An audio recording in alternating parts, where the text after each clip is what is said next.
Hi guys! Welcome to my channel. This is Chris TVPH. Good morning, good afternoon, and good evening. Welcome back sa Magmarites serye. Today, ang pag-uusapan natin, madrasta. About madrasta. Alam nyo guys, ito, personal kong experience to. Kasi guys, ang asawa ko is, meron siyang first family. Tapos ako second family niya, second wife niya,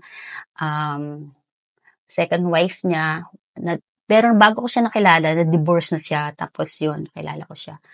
Tapos guys, alam mo, yung pakiramdam na akala ko sa movie lang, yung movie ni Sharon Cuneta ng Madrasta, yung akala ko sa movie lang yung naranasan ko guys, as in worse pa. Yung una, nung sinabi ng asawa ko sa mga anak niya na magpapakasal na siya, ganyan. Kasi divorce na sila ng ex niya, no? Tapos sabi niya magpapakasal na siya. Tapos yung bunso niyang anak, yun yung pinaka-worst talaga. Alam mo ba, nung sinabi ng asawa ko na magpapakasal na siya, sabi sa kanya, you fucking bastard, sabi sa kanya. Minura siya nung bunso niya. Kasi, hindi maganda kasi yung divorce nila ng ex niya eh.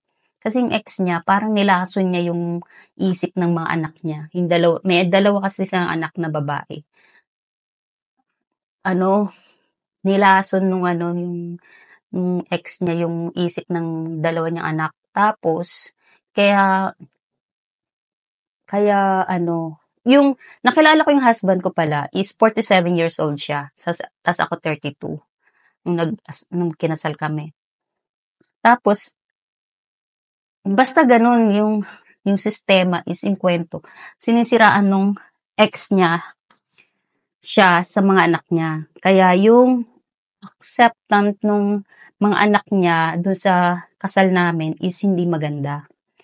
Tapos, nung first year ng namin being husband and wife, hindi siya ganun kaganda. Yung parang na-stress ako kasi yung youngest daughter niya, every time na pupunta siya dito sa Dubai, nag-aaway kami ng husband ko. Kasi nga, yung Maldita. Siya nun eh, ilang taon na ba siya nun? Mga siguro 14 years old. Mga ganun, 14. Tapos Maldita, as in Maldita talaga. Nung nandito siya, may incident pa nga na nag-away kami noon.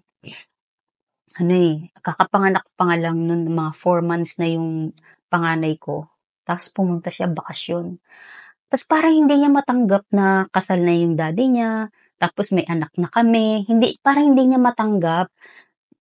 Parang siguro kasi nga siguro nandun siya sa stage na hindi niya matanggap na separate na yung divorce na yung nanay tatay niya. Tapos siguro hindi niya rin matanggap na yung nanay niya may boyfriend, tapos yung tatay niya kasal na. Parang wala nang chance. Siguro ganun yung nasa isip niya, no? Pero guys, ang sitwasyon ko, ang hirap talaga. Tapos nung nag-away kami nun, binugbog ko ba yun? Hindi, sinipa. Ano ba sasabihin ko nun? Kasi, yun eh, hindi ko alam kung ikukwento ko sa inyo to. Kasi nga, baka makita ng asawa ko, ng pamilya niya. Pero I don't care. And this is the truth, you know? Ay! Hindi ko alam kung ikukwento ko. Kasi, medyo, ayoko kasing, erase ko na yan. Huwag na lang yan.